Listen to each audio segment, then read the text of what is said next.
There's a Yeah. couple of questions in here that I wanted to address.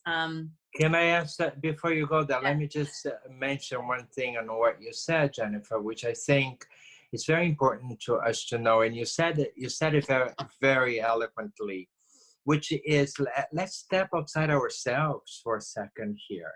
This is not about us as an individual. It's about us as a community, Yeah. us as a country, as a planet. And honestly, I don't want to go into that. That's more Jennifer's field. But take a look at the world. And it's not a really pretty world out there right now, even before the coronavirus, because we've been very, very much focused on the me mentality. Me, oh, but I like this. Why can I have it? The earth will recover. Oh, but I need to buy this. Why can I buy it now?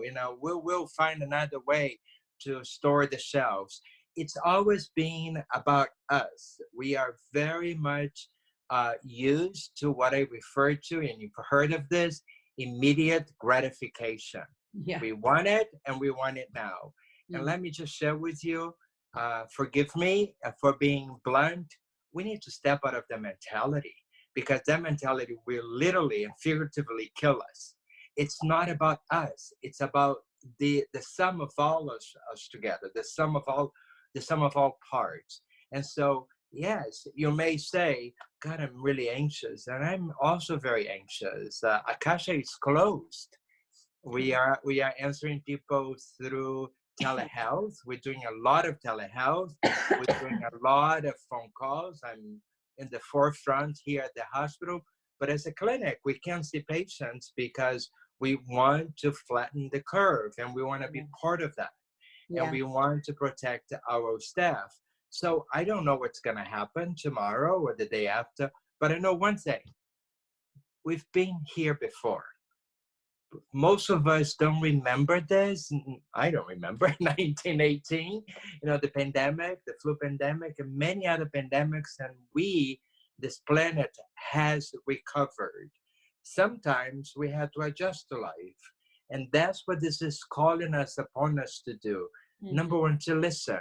Who do I trust in my medical circle? Who can I ask a question?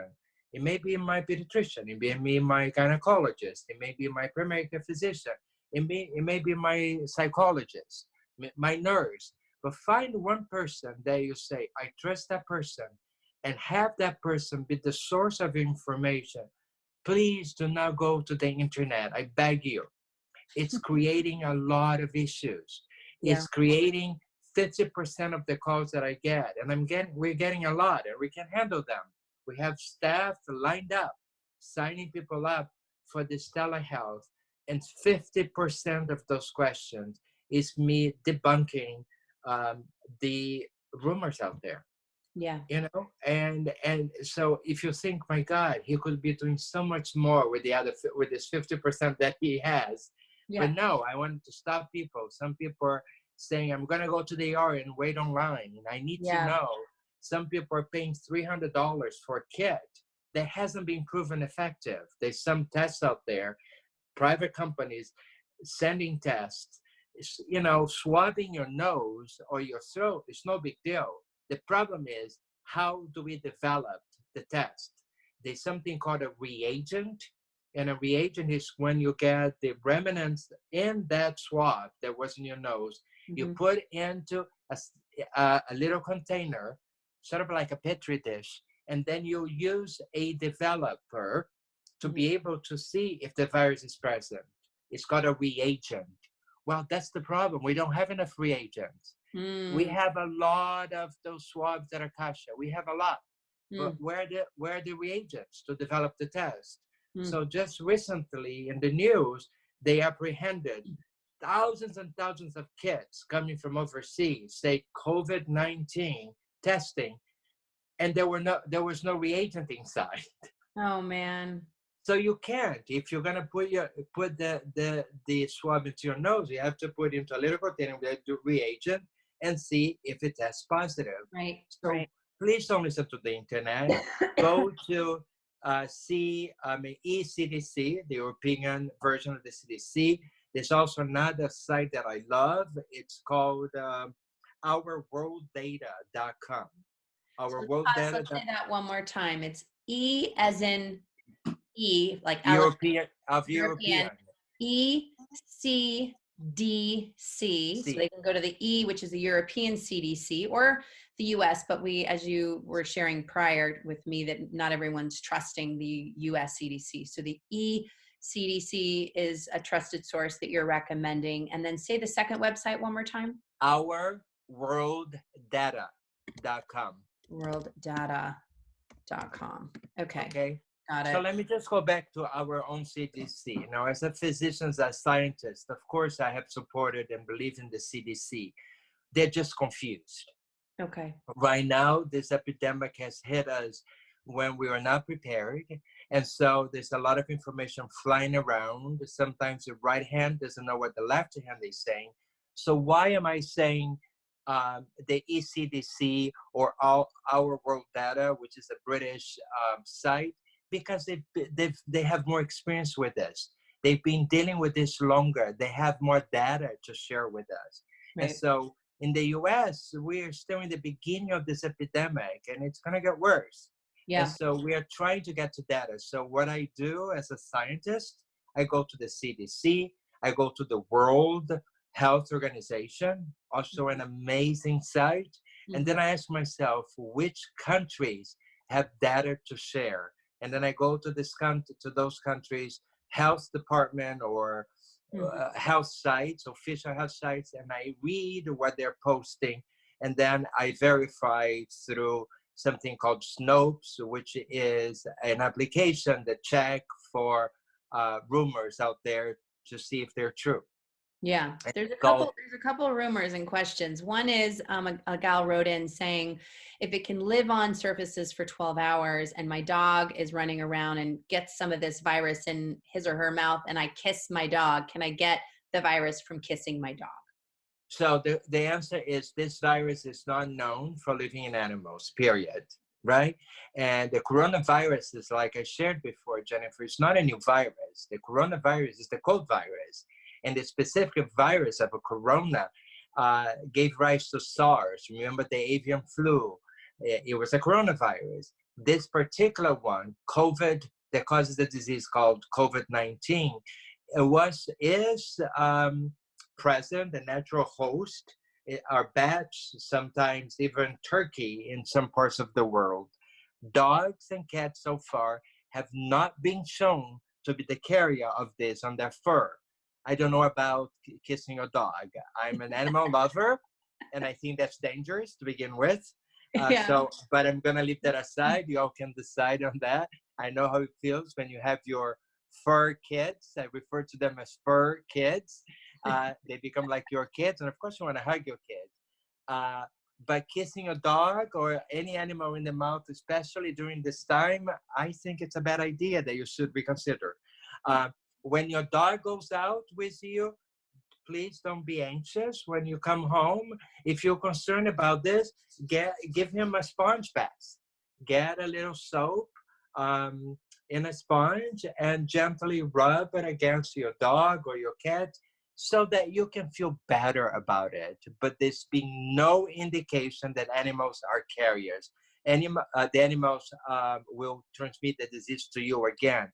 The disease jumped from the animal kingdom, those specific animals that I told you about, specifically bats, turkeys. Some people are also saying that goats in some parts of the world were carriers. In them, this virus didn't cause any disease that we know of. And here's the key word, that we know of.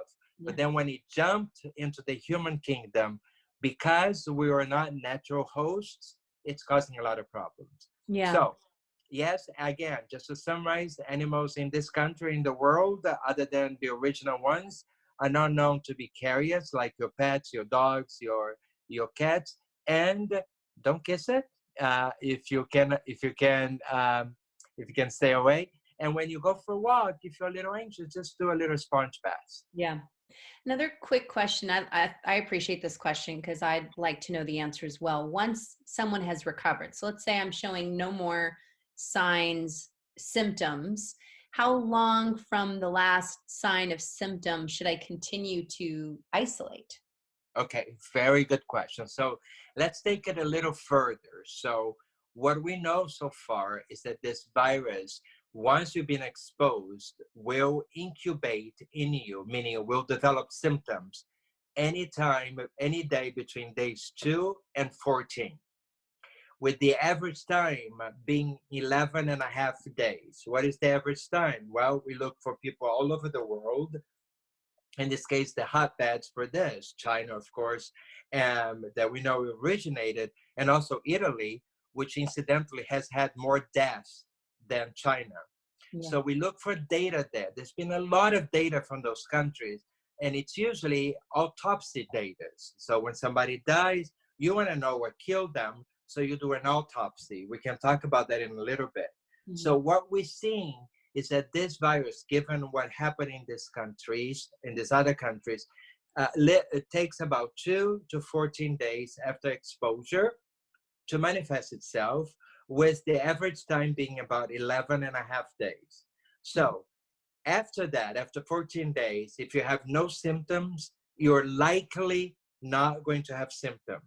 The word here is likely, right? I'm trying to debunk theories. I don't want you to go there and say, Dr. Mello said that over 14 days I'm free of symptoms. Or I don't have any risk of exposure. That's not what I'm saying. What I'm saying is that it takes 2 to 14 days, average being 11 and a half days. After that, I'm asking people to isolate for another week. Okay. So let's say my patients who have symptoms, all of those 18 people, right, that I told you, now 16 here in this country. What I'm seeing is that some of them got symptoms on day 3. Some of them got symptoms on day 10 and 11. But the bell curve of their disease is that all of them, 100% of them, and day 12, the symptoms started going down. And going down to the point they are basically, free of any symptoms except for gastrointestinal symptoms. Now, that's something interesting that we didn't know that was happening until recently. We keep talking about the lungs, we keep talking about the heart, but the gut is also being very affected by this. So that's why nutrition is extremely important, right? What do viruses like? Well, guess what? They like the same thing that we do, sugar, right? Yeah. And so stay away from sugar, stay away from processed foods, make sure that you keep yourself very hydrated, because the virus, remember, it likes dry surfaces. That's why you have a dry cough. It likes dry surfaces. Yeah. So if you're keeping it moist, then it has a harder time attaching to the cells that will eventually be the transmitting cells. The virus comes in, penetrates the cell, and then it duplicates inside the cells, and it keeps creating more and more cells that are infected with that virus. And so it's very important to do everything possible to make it more difficult for the virus to proliferate. One of them is making sure that you're decreasing any mucus that you have. And we'll talk about that in a little bit, how you can do that. The second way is to keep your body always well hydrated, specifically your mouth. So every half hour, every hour, if you can't do every half hour, drink a little bit of water. Gargle. Jennifer mentioned before gargling. It's very important that you gargle with things that will kill the virus, or at least make it more difficult for it to attach. The way to do this is to gargle with things that will wash the virus, that will dislodge the virus. So if you can withstand apple cider vinegar, some of us can, some of us can't. It's very good. I mean, it tastes a little funny if you do it like a tequila shot like I do. My tequila, it's my apple cider vinegar. But I've been doing that for 20 years. So some people cannot put a shot into their mouth and gargle with it, and you gargle for about a minute. So I tell them, wait. That's a long time. A whole minute? A whole minute the first time. Wow. Okay. Yeah. I need to put like a timer on my phone and time myself, because I think I probably gargle for a good 10, 15 seconds, but not an entire minute. Okay. Yeah. It's better for you to gargle for an entire minute and you go like this.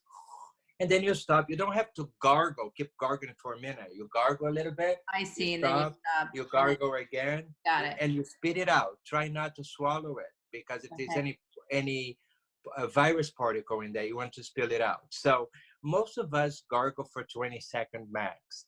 If that's all you can do, it's better than nothing. Right. If you have children, my God, I can get away for 20 seconds. Or if you have other things that you need to do, gargle for 20 seconds, but then do it more often. Yeah. Right? Instead of doing twice a day, maybe you do it 4 times a day. If you can do it for a minute, you gargle. 20 seconds later, gargle for 20 seconds, stop, take a little break so that your throat doesn't get a little bothered by your making those funny noises. And then you do it again. And even if it's 40 seconds, it's better than 20 seconds. So try to do for as long as you can, up to a minute. And if you can do it for a minute, then you do twice a day, morning and before bed, except when you come home. If you come home from a walk, from work, then you gargle again. Yeah. So apple cider vinegar, if you can do straight shot, great. If not, dilute half and half. So for every quarter of apple cider vinegar, you add a quart of water. I love something that has worked for me and my patients for a number of years, which is called throat support. And you can find that on the Akasha Natural site. Throat support has echinacea golden seal, it has oregano oil, and it has other herbs. Now, let me tell you something. The other rumor that's going out there is that a lot of those things prevent the coronavirus. It's wrong. It doesn't prevent. It enhances your immune system so that you can fight it better. Yeah. That's the difference in how people are saying, do this for prevention, a lot of sites, or you prevent the virus. And so then it's misinformation, because people say, oh, I'm taking vitamin C, so I'm preventing it. I can't go out there and not do the social distancing. Right. It's a danger that people are putting out there on their website, claiming that they found the cure, that they found the prevention. It's not true. The whole idea right now is that you do all you can to strengthen your immune system. You strengthen your immune system is able to fight it better. That's the difference. Right. Okay? Did I answer your question, Jennifer? Yes. So I'd love to unpack where they can find the telehealth services you provide, as well as your supplements. I was just at, or sent my husband, I should say, he was just at the stores looking for some different groceries and things, and they were completely out of zinc. They were completely out of vitamin C. And so you have some resources that I want to make sure our viewers know about. Number one is what you were referring to is your website. There's two. So the first is just your Akasha Center for Integrative Medicine. That website is akashacenter.com. Akasha is spelled AKASHA, akashacenter.com. You also have a supplement line of integrative medicine and herbs and vitamins and minerals and all kinds of incredible, wonderful aids to boost our immune system, like you're saying, and that is akashanaturals.com. Akasha spelled the same, akashanaturals.com. And so you were recommending some supplements that that are all available right now, as far as we know, well stocked through Akasha Naturals. And what would you, I know you recommended to me vitamin C and zinc, but you're also recommending this throat support. So share a little bit more about what they can get. Thank you, Jennifer. I'd love to share that with you. But the most important thing right now is for you to understand how to create barriers. Barriers that will make it more difficult for the virus to proliferate. Barriers, again, that's not going to necessarily prevent it. It's just going to be another block on this virus ways to proliferation. And that is to gargle. And you can go to the website, and there's something called throat support. If you want to go a step higher, if not, use your apple cider vinegar. The other thing that I recommend that people do that we don't have at Akasha, but you can find it on several websites, is to buy what is called eucalyptus oil. Eucalyptus oil, when you breathe it, it opens your sinuses. When it opens in your sinuses, it makes it more difficult for you to create what is called mucus, because it's open. You're breathing, oxygen is healing, as we know.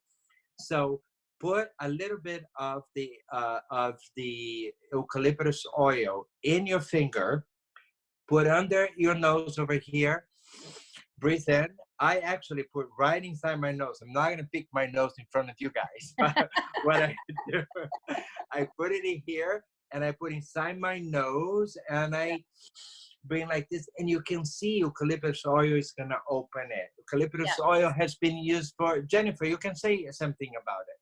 I was just going to say, you recommended it. I would not normally be putting eucalyptus oil up my nose, but I have to say, and I've used a Q-tip. Maybe I'm a baby. I don't know, but it feels really good. I just want to confirm. It actually has felt very soothing to my lungs in particular, and just kind of my whole chest is achy, and just from coughing, and it kind of just opens up everything. Yeah, that's a good idea. So if you don't want to pick your nose, do what Jennifer did. It's totally fine. Got a Q-tip, put it in there and put it inside your nose. Please don't overdo it. 1 drop is enough because it can be very strong. Mm-hmm. And eucalyptus oil has been used throughout the ages in Ayurvedic medicine, in Chinese medicine, in all kinds of ancient medicine, as something that opens up your nostrils. It's also considered bactericidal, meaning it kills bacteria. The research on that is not 100% proven, but what we see is that when people do it, they feel it opens up their nostrils. It opens up, you can breathe better. The other thing that we do is tell people to put a few drops into their diffusers. Those little vapors things that you put oil in diffuses. I love that. We have some at home, and I put in that if it smells good. We sometimes put even tea tree oil in there. Tea tree oil is very, very good as well. So for you, I recommend vitamin C, 3,000 to 4,000 a day while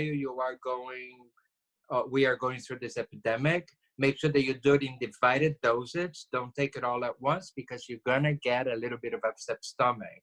It's very acidic. So you always do it a little bit of food, or make sure that you do it right after food.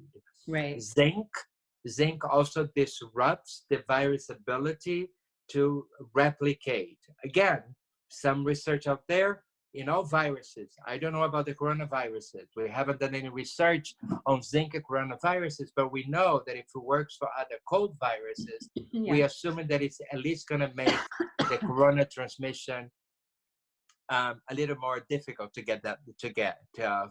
people to get. The other thing that I believe that is very important is something called NAC. N as in Nancy, A as in apple, C as in cat. NAC stands for N-acetylcysteine, and it disrupts a part of the virus cell called cytokines. Cytokines is what the virus uses to transmit the disease, one of the many mechanisms. And so NAC disrupts every virus replication steps, making it a little bit more difficult. Again, the research on it has been on all other viruses. So we're assuming it's going to be at least somewhat efficient on the COVID-19. So NAC, you can get it through a product that we have at Akasha called methylation support. Okay. Methylation.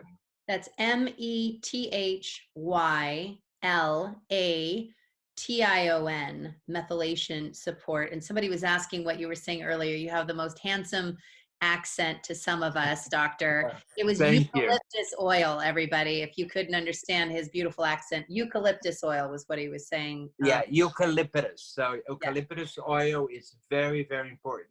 And please, the listeners out there, if my diction is not, you're not able to understand, I don't take it personal. Please tell Jen, email Jen and say, what is he talking about? No, you're doing amazing. Thank you so much for your time. I mean, of course. Everyone. Of course. And then remember, you guys, that the most important thing about this, for you to understand the symptoms and for you to be in touch with somebody that you trust. Because if you do, you're helping yourselves, you're helping your family, you're helping me in being the front line out there. and you're helping your neighbors. So we are in this together. And I'd love to do this with you again, Jennifer, maybe in another 10 days or so, for us to Yeah, see if there's any more rumors out there, for us to dispel them and to demystify what's going on there. yeah, I think we got through most of them. There's two. Just to I think this is good. I think this is important enough to say again.